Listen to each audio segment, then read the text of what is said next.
오늘 본문의 말씀은 마태복음 4장부터 9장까지의 모든 내용을 총 정리하고 있는 내용입니다. 마태복음 4장부터 9장까지의 모든 내용을 다 정리를 하면 오늘 본문 35절에 기록되어 있는 것처럼 예수님께서 가르치시며 전파하시며 고치시니라, 이렇게 되는 거죠. 제가 보니까 오늘 마태복음을 보니까 54번째 설교하는 날입니다. 벌써 1년이 52주니까 마태복음 설교한 지 1년하고도 2주가 지난 거죠. 그동안 살펴보았던 이 마태복음의 내용을 다 요약하면 이제 이 오늘 본문 이 말씀이 되는 겁니다. 예수님께서 가르치시고 전파하시고 고치시더라. 과연 그러한가? 우리 한번 오늘 참 총정리를 한번 해보도록 하겠습니다. 마태복음 1장부터 한번 보시죠. 없군요. 마태복음 1장은 예수님의 족보가 쭉 기록되어져 있습니다. 여러분 성경을 보시면 됩니다. 마태복음 1장은 예수님의 족보가 쭉 기록되어져 있고, 마태복음 2장은 예수님의 탄생에 대한 이야기가 쭉 기록되어져 있습니다.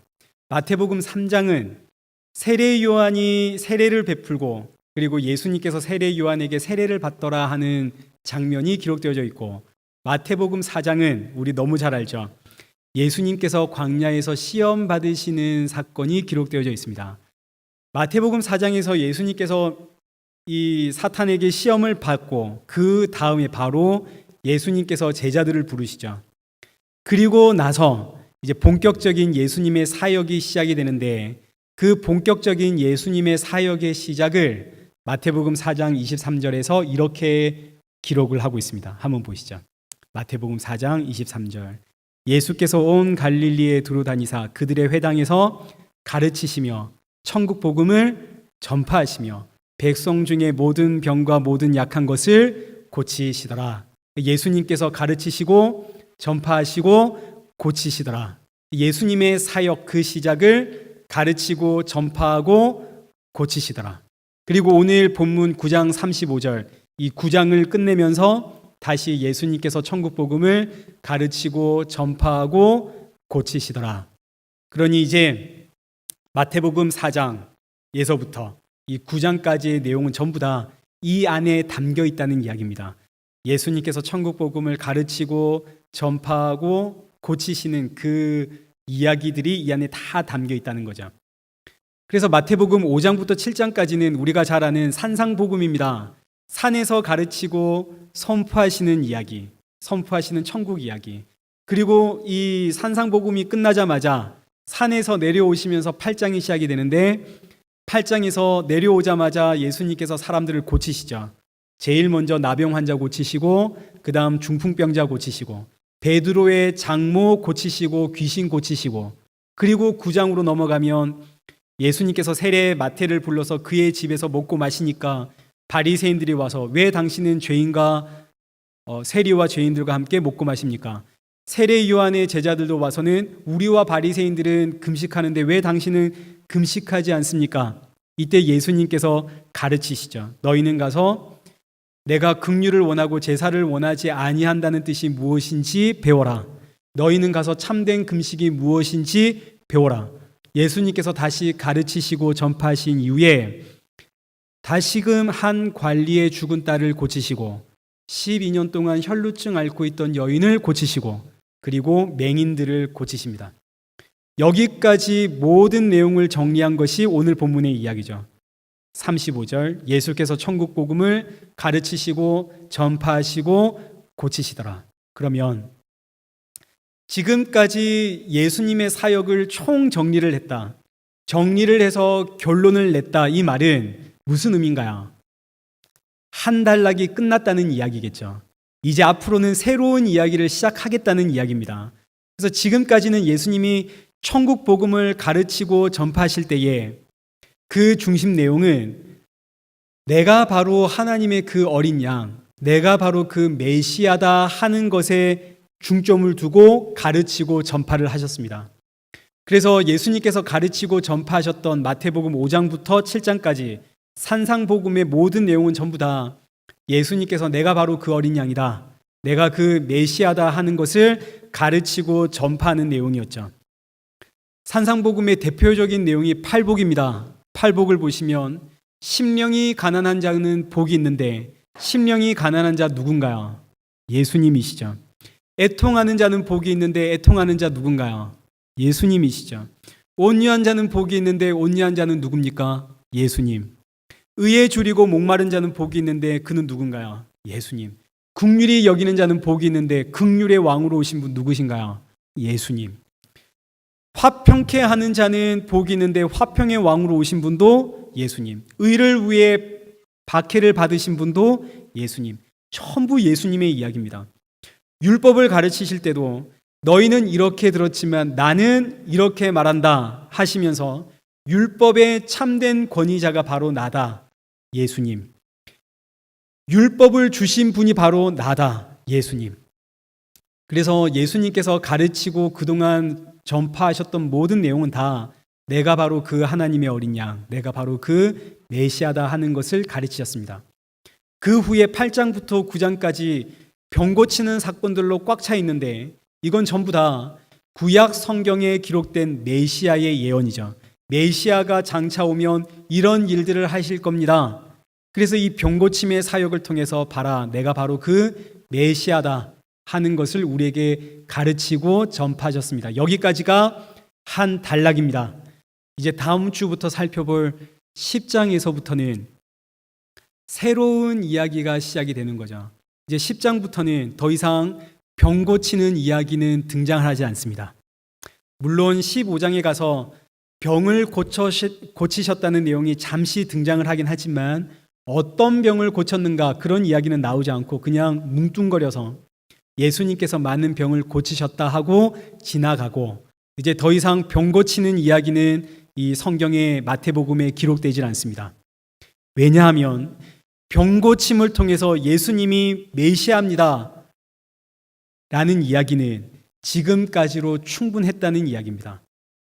10장에서부터는 새로운 이야기를 시작하게 되는데 그 새로운 이야기는 천국이란 어떤 곳인가 하는 이야기입니다.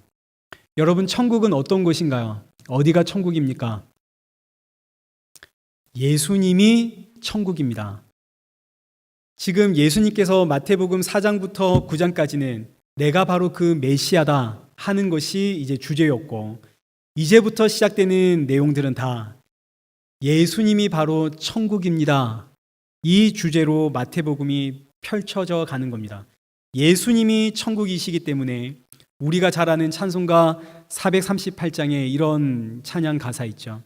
높은 산이 거친들이 초막이나 궁궐이나 내 주 예수 모신 곳이 그 어디나 하늘나라. 예수님과 동행하는 곳이 그 어디나 하늘나라, 천국입니다. 그런데 이 예수님께서 육신을 입고 이 땅에 오셨기 때문에 영원히 우리와 함께 할 수가 없죠. 육신은 죽어서 썩어지니까요. 또 육신으로 이 땅에 오셨기 때문에 이 땅의 모든 사람들과 동시에 함께 동행할 수가 없습니다. 육신은 시간과 공간의 제약을 받으니까요.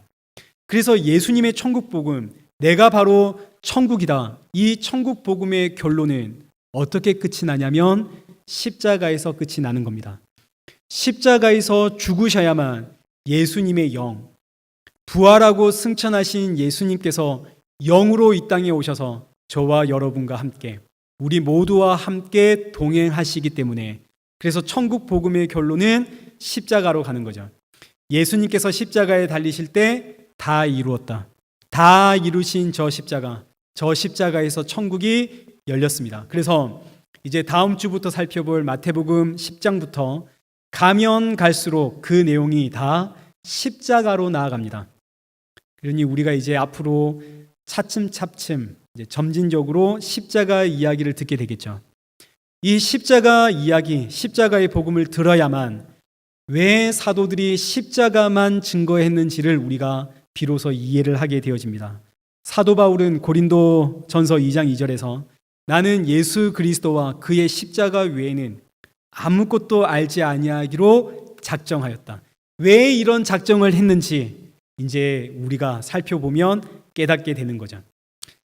사복음서가 끝나고 사도행전부터 요한계시록까지 성경은 전부 다 십자가의 이야기입니다. 이 십자가의 복음을 이제 다음 주부터 차츰차츰 조금씩 우리 살펴보도록 하겠습니다. 이제 오늘 본문을 다시 한번 보시죠. 35절.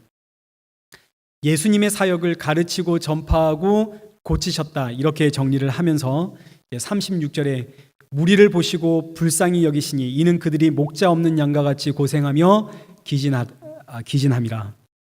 예수님께서 지금 모여있는 이 무리들 혹은 이 온 이스라엘 백성들을 보시면서 너무너무 불쌍하셨답니다. 불쌍히 여겨서, 이거 달리 표현하면 긍휼히 여겨서 구원을 하셨다는 이야기죠. 예수님께서 불쌍히 여기셨기 때문에 저들을 구원하셨습니다. 마찬가지로 오늘 저와 여러분의 구원은 예수님께서 우리를 불쌍히 여겨주셨기 때문에 받은 구원입니다. 그래서 구원받은 성도는 반드시 내가 불쌍한 존재라는 사실을 압니다. 난 정말 불쌍한 존재야. 반대로 이 세상은 자신들이 불쌍하다는 사실을 모릅니다. 너 불쌍한 존재야 그러면 오히려 화를 내죠. 세상의 원리는 불쌍해 보이면 절대로 안 됩니다. 겉은 온유해 보여도 속은 세야 합니다. 이게 세상의 원리입니다. 날 얕보지 마. 날 우습게 보지 마. 날 함부로 보지 마. 이게 세상의 원리이기 때문에 아픈 사람이 의사를 찾아가듯 하나님의 은혜가 임해야만 내가 불쌍한 존재임을 알고 예수님을 찾아갑니다. 내가 불쌍한 존재라는 말은 내가 죄인이라는 이야기죠. 죄인이라는 사실을 알아야만 모든 죄를 사하시는 믿음의 주요 온전케 하시는 예수 그리스도를 찾아가는 거죠. 오늘 저와 여러분이 다 교회에 나왔습니다. 일주일에 한 번 만나는 이 자리, 여러분 다 꾸미고 오셨죠? 다 찍어 바르고 오셨습니다. 화장도 하고 변장도 하시고 좋은 옷 꺼내서 입으시고 폼 내서 지금 이 자리에 오셨죠? 여러분 교회 나올 때는 폼 내고 오셔야 됩니다. 더 많이 꾸미고 오셔도 아무도 뭐라 할 사람 없죠. 꾸미고 오셔야 됩니다. 그러나 예배 자리에 앉아서 예수님 앞에 설 때는, 하나님 앞에 설 때는 폼 잡으면 안 됩니다. 예배의 자리에서는 내가 지금 이렇게 폼내고 나온 내 모습을 보면서 기도해야 하는 거죠. 하나님, 저는 오늘도 이렇게 사람들 앞에 기죽기 싫어서 폼내고 왔습니다. 저는 이렇게 사람들 의식하며 살아가는 죄인입니다. 저는 이렇게 불쌍한 존재입니다. 저를 불쌍히 여겨 주옵소서. 예수님으로부터 불쌍히 여김을 받기를 원하는 것, 이것이 예배의 자리입니다. 사람들 앞에서는 폼내도 됩니다. 그러나 하나님 앞에서는 폼내면 안 되죠. 로마서 11장 32절 말씀을 보시면 하나님이 모든 사람을 순종하지 아니하는 가운데 가두어 두심은 모든 사람에게 긍휼을 베풀려 하심이라. 하나님의 은혜가 임해야만 내가 죄인이구나. 내가 지금 불순종 안에 갇혀 있구나. 이런 나는 오직 하나님의 긍휼로 하나님의 불쌍히 여겨 주심으로 구원을 받는구나. 이 사실을 알고 예수님 나를 불쌍히 여겨 주옵소서. 이 고백하는 자리가 오늘 이 예배의 자리입니다. 그러면 예수님께서는 왜 우리를 불쌍히 여기시는가? 36절 말씀을 보니까 우리가 목자 없는 양과 같아서, 하나님께서 우리를 불쌍히 여기시는 이유는 우리가 목자 없는 양 같기 때문에, 목자가 없는 양은 어디로 가야 할지를 몰라서 각기 자기 눈에 보이는 대로 가게끔 되어져 있습니다. 지금 이스라엘 백성들 목자가 있나요, 없나요? 이스라엘 백성들에게 목자가 없는 거 아니죠. 지금 목자가 넘치도록 많습니다. 수많은 제사장들, 수많은 바리새인들, 수많은 서기관들, 수많은 사두개인들, 목자가 넘칩니다. 그런데 예수님께서는 그들을 보면서 그들이 목자가 아니다 하는 거죠. 그럼 누가 목자인가요? 목자는 어떤 일을 하는 사람인가요? 민수기 27장 15절을 보겠습니다. 모세가 여호와께 여짜와 이르되 여호와 모든 육체의 생명의 하나님이여 원하건대 한 사람을 이 회중 위에 세워서 그로 그들 앞에 출입하며 그들을 인도하여 출입하게 하사 여호와의 회중이 목자 없는 양 같이 되지 않게 하옵소서. 이 말씀은 지금 광야 40년이 끝났습니다. 이스라엘 백성들이 드디어 저 약속의 땅에 들어갈 바로 그때에 하나님께서 모세에게 너는 못 간다 하셨습니다. 넌 못 간다. 모세는 왜 못 들어가나요? 표면적으로는 무리바 물 사건 때문에 못 들어갑니다. 이스라엘 백성들이 광야에서 물이 없다고 하나님을 원망할 때에 하나님께서 모세에게 모세야 저 반석에게 명해서 물이 나와라 명해라 그럼 물이 나올 것이다. 하나님께서 모세에게 알려주었습니다. 근데 모세가 어떻게 했나요? 반석에게 명한 것이 아니라 지팡이를 들고 반석을 2번 때렸습니다. 모세는 이때 이 불순종 때문에 약속의 땅에 못 들어갑니다. 모세가 평생 살아오면서 순종을 많이 했을까요? 불순종 많이 했을까요? 순종을 많이 했겠죠. 모세 평생의 불순종은 이 사건 단 한 번입니다. 무리바 물 사건. 모세는 하나님으로부터 율법을 직접 받은 사람이기에 율법으로 흠이 없는 사람인데 흠이 있다면 딱 한 번 하나님께서 반석을 향해 명예라 했는데 반석을 2번 때린 이 사건 때문에 모세는 약속의 땅에 들어가지를 못합니다. 이 의미는 율법으로는 절대로 하나님의 땅, 하나님의 약속의 땅, 하나님의 나라 들어갈 수 없다는 이야기입니다. 율법으로는 불가능합니다. 아무리 평생의 율법을 다 지켜냈다 한들 단 한 번 실수하면 하나님 나라에 들어갈 수 없다는 이야기입니다. 하나님 봐주질 않습니다. 한 번 실수한 거. 모세 평생의 불순종 딱 한 번, 대단한 것도 아니고 바위를 2번 쳤다고 모세는 약속의 땅에 들어가지 못하죠. 그렇다면 오늘 누가 저 약속의 땅에 들어갈 수 있겠습니까? 약속의 땅에 들어갈 사람은 아무도 없죠. 그래서 모세가 하는 이야기가 바로 이 이야기입니다. 하나님, 한 사람을 세워서 이 회중이 목자 없는 양같이 되지 않고 저 약속의 땅에 들어갈 수 있도록 한 사람 세워주십시오. 그래서 세워진 한 사람, 온 백성을 데리고 이 하나님의 땅, 하나님의 저 약속의 나라로 인도해 가는 그 한 사람 누군가요? 여호수아죠. 여호수아의 이름의 뜻이 뭔가요? 구원자입니다. 여호수아의 다른 이름의 표기가 예수죠. 예수. 여호수아라는 이름과 예수라는 이름은 같은 이름입니다. 그래서 여호수아를 통해서 이스라엘 백성들이 약속의 땅에 들어간다는 이 의미는 율법으로는 절대로 하나님의 땅에 들어갈 수 없고 오직 예수 그리스도를 통해서만 약속의 땅에 들어갈 수 있다라는 상징입니다. 자, 그러니 이제 목자가 하는 역할이 뭔가요? 한 목자를 세워 주십시오. 이 목자가 하는 역할은 양떼를 끌고 약속의 땅으로 인도하는 것이 목자의 역할입니다. 약속의 땅은 하나님의 나라이고 하나님의 나라는 곧 예수 그리스도죠. 구약적으로 표현하면 하나님의 나라는 곧 여호와 하나님이 하나님의 나라입니다. 그래서 목자는 반드시 양떼를 이끌고 여호와 하나님께로 인도해야 하는 거죠. 이걸 신약적으로 표현하면 목자는 반드시 양떼를 예수님께로 인도해야 하는 겁니다. 목자가 없으면 양들은 어디로 가야 할지 몰라서 각기 제 길로 갑니다. 그래서 하나님이 여호수아를 비롯해서 수많은 목자를 이스라엘 백성들에게 보내셨는데 이 목자들이 양들을 데리고 하나님께 인도해야 하는데 놀랍게도 이 목자들도 어디로 가야 할지를 몰라서 이 양들을 자기 소유물로 삼기 시작했습니다. 양을 잡아서 그 가죽 껍데기를 벗기고 양의 털을 깎아서 팔아 자기 배를 채우며 살더라는 거죠. 물론 목자는 양의 털과 양의 젖을 먹으며 살아야 됩니다. 저도 여러분 때문에 살죠. 여러분 때문에 저도 먹고 삽니다. 그런데 이게 중요한 게 아니고 정말 중요한 것은 양들을 하나님께로 인도하는 것이 중요한 이야기죠. 예수님께로 인도하는 이야기.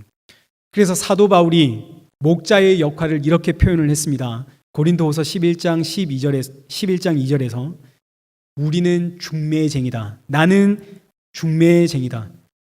신부인 성도를 신랑이신 예수님께 중매하고 사라지는 중매쟁이다, 이렇게 표현을 했습니다. 오늘 이 시대의 목자는 전부 다 중매쟁이들입니다. 성도들을 예수님께 중매해주면 너무 좋아서, 너무 감사해서, 너무 기뻐해서 목자에게 밥도 사주고 옷도 사주고 하는 거죠. 이게 사례이죠.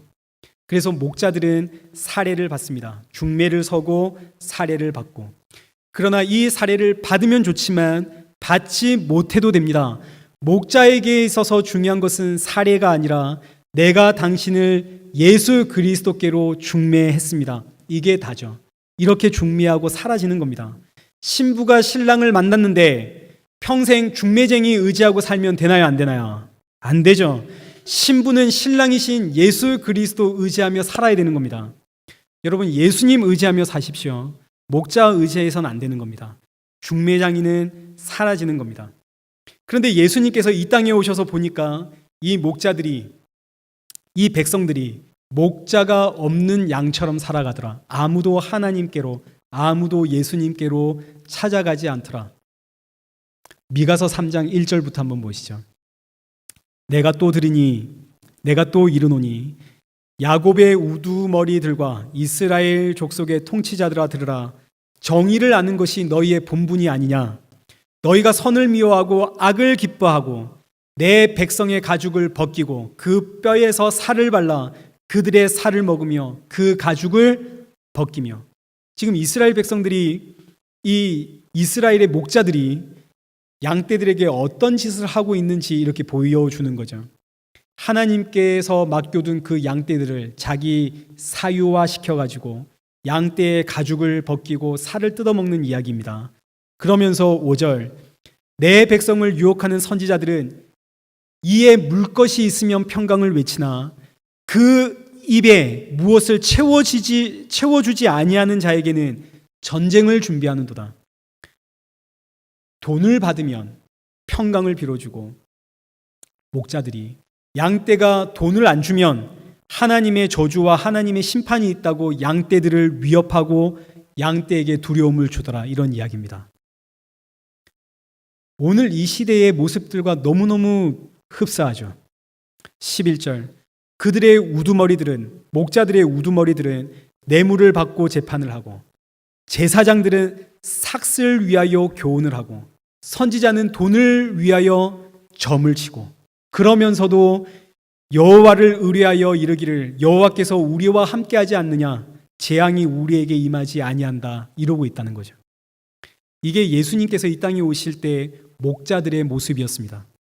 백성들을 하나님께로, 예수님께로 인도해야 할 이 중매장이들이 돈을 위해서 교훈을 하고, 돈을 위해서 점을 치고, 돈을 위해서 평강을 외치고, 돈을 주지 않으면 저주를 하더라.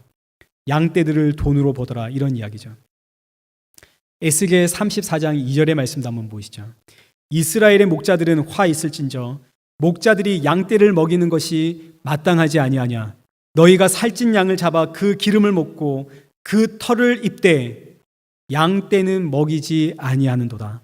너희가 그 연약한 자를 강하게 아니하며 병든 자를 고치지 아니하며 상한 자를 싸매주지 아니하며 쫓기는 자를 돌아오게 하지 아니하며 잃어버린 자를 찾지 아니하고 다만 포악으로 그것들을 다스렸도다.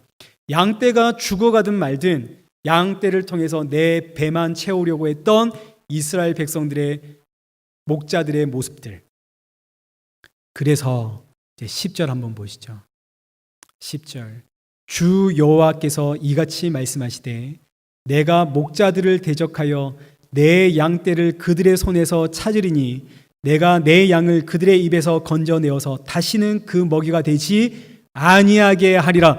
그래서 이 악한 목자들의 손에서 양떼를 건져내기 위해 여호와 하나님께서 친히 이 땅에 오셨는데, 그 오신 여호와 하나님이 누구신가요? 예수 그리스도. 예수님께서 이 땅에 오신 이유는 저 악한 목자들의 손에서 자기 양떼를 찾아내기 위해 저 목자 없는 양떼를 불쌍히 여겨서 이사야 49장 15절에 여인이 어찌 그 젖먹는 아기를 잊겠으며 자기 태에서 난 아들을 긍휼히 여기지 않겠느냐. 그들은 혹시 잊을지라도 나는 너를 잊지 아니할 것이라. 사람은 자기 자녀를 버릴 수 있습니다. 그러나 하나님은 자기 자녀를 버릴 수가 없어서 저 목자 없는 양떼를 불쌍히 여겨서 하나님이 이 땅에 오셨습니다. 그 하나님이 예수 그리스도이시죠. 예수님이 이 땅에 오셔서 자기 양떼를 찾아내시는데 오늘 본문을 보니까 이걸 뭐라고 표현하고 있느냐면 37절에 추수라고 표현을 하는 거죠. 예수님께서 이 땅에 오셔서 자기 백성을 찾아내는 게 추수입니다. 이 추수를 하실 때 제자들에게 하신 말씀이 추수할 것은 많은데 내 백성은 많은데 일꾼이 적다. 그러므로 추수하는 주인에게 청하여 추수할 일꾼들을 보내주소서 해라. 이제 이게 오늘 저와 여러분의 기도 제목이요 사명이요 사실 오늘 본문의 핵심입니다. 오늘 저와 여러분은 추수꾼입니다. 추수꾼이라는 말을 이제 신천지나 이단 같은 데서 너무 많이 사용을 하니까 요즘은 교회가 이제 조심스러워서 추수꾼이라는 단어를 잘 사용을 안 하는데 저와 여러분은 추수꾼입니다. 추수를 해야 됩니다. 추수를 위해서 기도해야 하는 거죠. 추수를 다른 말로 표현하면 전도가 되겠죠. 여러분 전도하셔야 됩니다. 전도하십시오. 그런데 이걸 짐으로 받아들여선 절대 안 됩니다. 우리에게 무거운 짐을 주려고 추수할 일꾼이 되라 이렇게 예수님께서 우리에게 말씀하신 게 아닙니다. 추수는 전도는 예수님께서 성도로 하여금 하나님의 즐거움에 동참시키려고 우리에게 주신 하나님의 사랑이요 하나님의 은혜입니다. 그래서 이 똑같은 말씀을 요한복음 4장에서는 이렇게 표현을 했습니다. 우리 4장 35절부터 한번 보시죠. 너희는 넉 달이 지나야 추수할 때가 이르겠다 하지 아니하느냐. 그러나 나는 너희에게 이르노니 너희 눈을 들어 밭을 보라. 휘어져 추수하게 되었도다. 2000년 전 예수님께서 이 땅에 오신 이유가 추수하기 위해서이고 그때부터 지금까지 밭은 이미 무르익었습니다. 가서 거두기만 하면 된다는 이야기입니다. 36절 거두는 자가 이미 삭도 받고 영생에 이르는 열매를 모으나니 이는 뿌리는 자와 거두는 자가 함께 즐거워하게 하려 함이라. 오늘 저와 여러분이 거두는 자죠. 추수꾼, 거두는 자죠. 뿌리는 자는 누군가요? 뿌리는 자는 하나님이십니다. 이미 하나님께서 다 뿌려 놓았습니다. 다 자라서 추수할 때가 되었습니다. 사실 하나님이 거두시면 됩니다. 그리고 실상 하나님이 거두십니다. 그런데 거두는 일을 우리에게 맡기신 이유는 하나님의 기쁨에 참여하라고. 이게 무슨 뜻인지는 뒤에 다시 설명하도록 하겠습니다. 38절 내가 너희에게 노력하지 아니한 것을 거두러 보내었노니 다른 사람들은 노력하였고 너희는 그들이 노력한 것에 참여하였느니라. 노력은 누가 하셨나요? 노력은 하나님이 하셨습니다. 뿌리고 자라고 열매 맺게 하신 건 다 하나님이 하셨습니다. 노력은 다 하나님이 하셨죠. 우리는 숟가락만 들면 되는 거죠. 너희는 열매만 따라. 그래서 전도라고 하는 것은 우리가 노력을 하고 우리가 설득하는 일이 아닙니다. 전도는 노력하지 않은 일에 참여함으로써 열매를 거두는 것이 전도입니다. 그래서 추수, 전도라고 하는 것은 주 예수를 믿으십시오. 그리하면 너와 내 집이 구원을 받습니다. 이 복음 전하기만 하면 되는 거죠.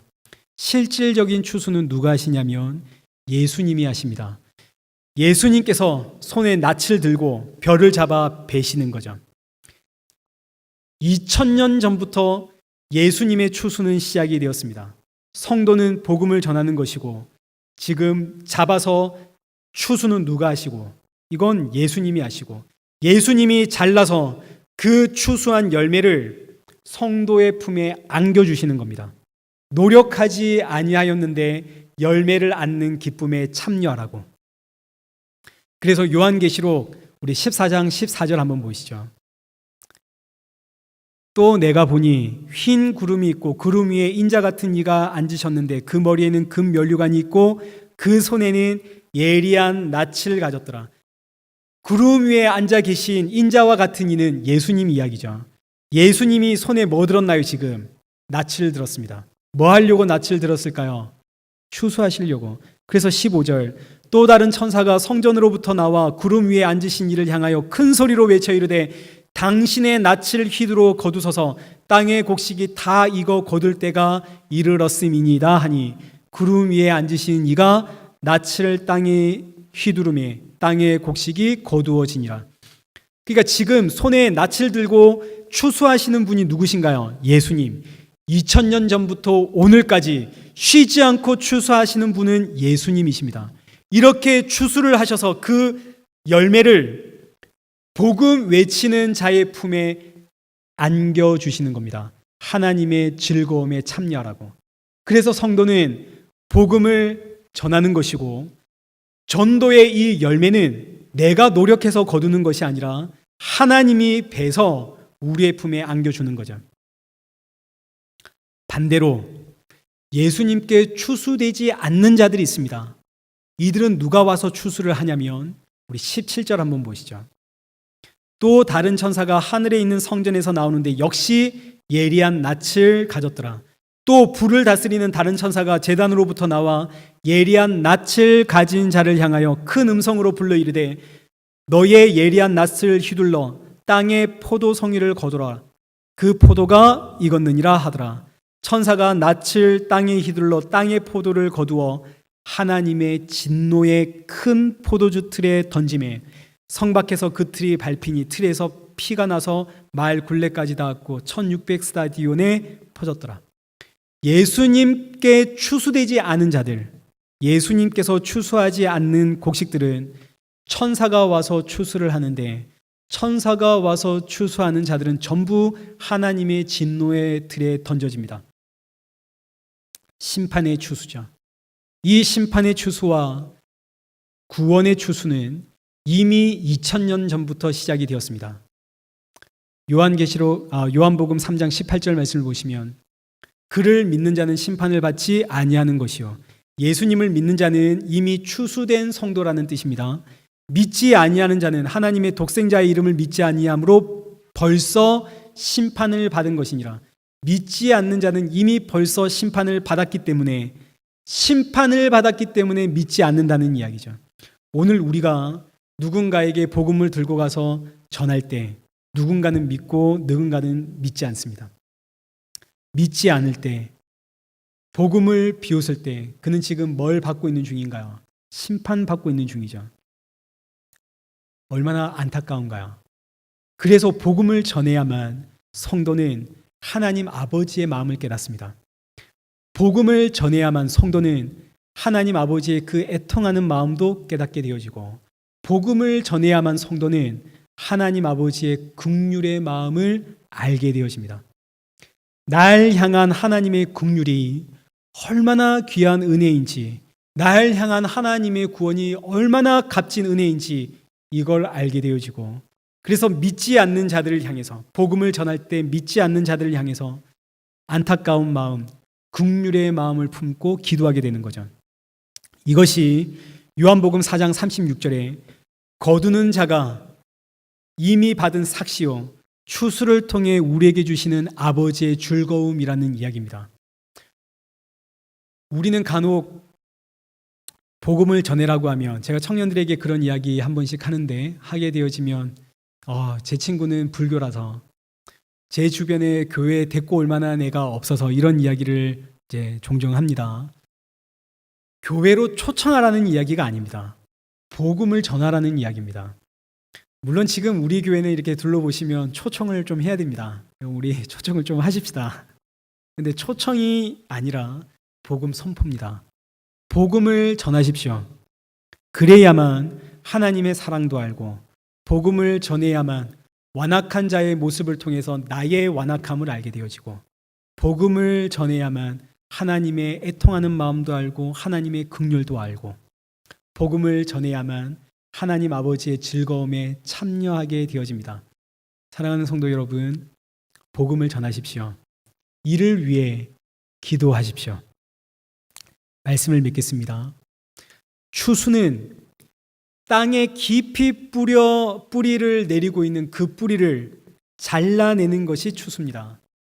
예수님께서 손에 예리한 낯을 들고 이 땅에 깊이 뿌리 박고 있는 나의 뿌리를 잘라내는 것이 추수입니다. 그러니 얼마나 아프겠습니까? 나는 지금 이 땅에 뿌리 내리고 있는데 예수님께서 예리한 낯을 들고 나를 잘라내시니 아플까요? 안 아플까요? 너무너무 아프겠죠. 이 땅에서 내 자존심이 하나 잘려나가고 내가 붙잡고 있던 사람들, 내가 붙잡고 있던 인맥들이 잘려나가고 내가 아끼고 사랑했던 것들이 잘려나가고 그래서 추수당하는 성도들에겐 반드시 고난이 있습니다. 내가 소원하는 내 소원, 내가 꿈꾸었던 나의 목적, 나의 비전, 이 모든 것들이 다 잘려나가는 고난이 반드시 성도에겐 있습니다. 그리고 그렇게 잘려나간 성도에겐 반드시 추수의 흔적이 남게 되어지는데 구원받은 성도, 추수당한 성도의 그 추수의 흔적은 예수 그리스도의 십자가가 되는 거죠. 그래서 추수를 당한 성도는 반드시 예수님의 십자가 붙잡고 살아가게 되어집니다. 저는 제가 저를 볼 때 지금 추수당하고 있는 중에 있습니다. 얼마나 제가 사랑하고 좋아하는 것들이 많은지 모릅니다. 이 세상에. 그래서 저는 많이 아픕니다. 예수님께서 이 땅에서 저 붙잡고 잘라내고 있는 중이거든요. 아직도 저는 잘려나가야 할 때가 많습니다. 그런데 이렇게 잘려나가는 것이 고통이요 두려움이 아니라 기쁨이요 감사요 은혜입니다. 교회에 나왔더니 예수님을 믿게 되었더니 하는 일도 안 되더라. 복을 받아야 할 텐데 갈수록 어렵고 힘든 일만 생기더라. 가정사가 더 복잡해지더라. 여러분, 이게 정상입니다. 예수님이 추수하는 중이거든요. 이게 정상입니다. 예수님께서 이 땅에서 우리를 끊어내는데 어떻게 안 아플 수 있겠습니까? 간혹, 아니 목사님, 제가 아는 누구는 예수님 믿고 좋은 일만 생기고 자녀들이 잘 되고 성공하고 그러던데요. 여러분, 그런 외적인 것을 보시면 안 되죠. 외적인 것에 속으시면 안 됩니다. 겉은 우리가 얼마든지 꾸밀 수 있습니다. 우리는 모두 죄인이기 때문에 어디서든 다 폼잡고 살고 싶어 합니다. 남들 앞에서 약한 모습 보이고 싶어 하지 않습니다. 겉은 잘 꾸미죠. 이건 세상이나 성도나 다 똑같습니다. 그러나 성도라면 비록 겉은 멀쩡해 보여도 성공한 사람처럼 보여도 속은 끊어지고 있는 중입니다. 성도는 반드시 이 끊어짐이 있습니다. 세상에서 끊어지는 고난. 그러다 마침내 세상에서 뽑히면 추수의 흔적인 십자가만 남게 되어지는 거죠. 이게 추수입니다. 이 십자가만 남는 이 복된 추수가 오늘 저와 여러분 안에도 임하길 축원합니다.